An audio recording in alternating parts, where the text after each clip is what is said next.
So then, James, I was reading a fishing article the other week, and it was talking about feeder fishing, and I was wondering if you could enlighten me on the subject, mate. Yeah, sure, Andy. I mean, feeder fishing is a massive topic. There's a variety of different styles of feeders that you can use.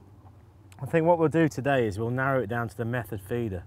This is an absolutely devastating option fishing on lakes such as this when you want to target some bigger fish like carp. So I think I'll take you through rigging up a basic method feeder. Okay, brilliant. First thing to think about is whether we're going to use an inline feeder, such as this one, or a fixed feeder, such as this one. The fixed feeder has got the hook length attached to a length of elastic to help cushion the lunges of the fish when you're playing it. And the other advantage of having a fixed feeder is it's effectively a bolt rig. So the fish will hook itself against the weight of the feeder. However, a lot of fisheries, such as this one, this particular style of feeder it's banned, it's not allowed. Why is that, James? Well, it's to do with the problem of if you lose a fish, say the main line breaks, and then the carp is stuck with the feeder basically. So some venues such as this, like I mentioned, you have to use an inline feeder. So I think that's what we better use today. Okay. So I've got some 6-pound sensation feeder here, and all I'm going to do is thread the method feeder onto the line. That's where the inline bit comes from. So I'll put the sleeve on first, and then we'll thread the feeder on.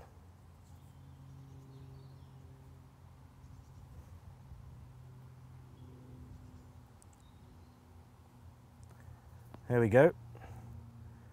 So you've got the line and the feeder running on the main line, yeah? And then these feeders come with a very neat adapter.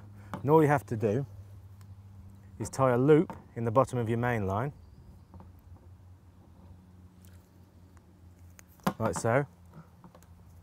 And then loop the connector on one side.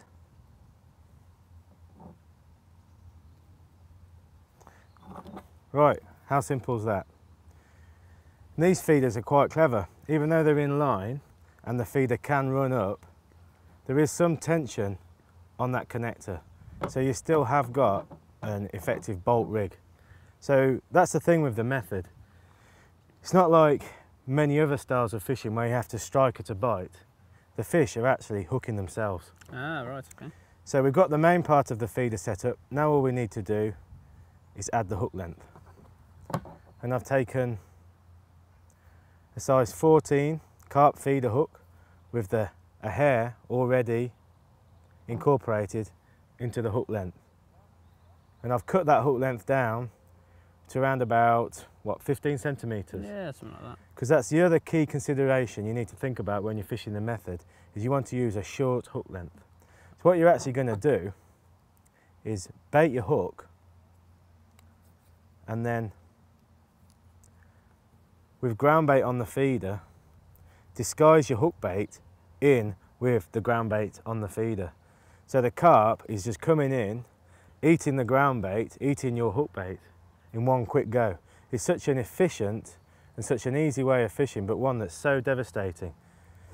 So that's the actual fundamentals of the rig, Andy. Okay. I guess we better mix up some ground bait and then we'll give it a go. Brilliant, let's do it.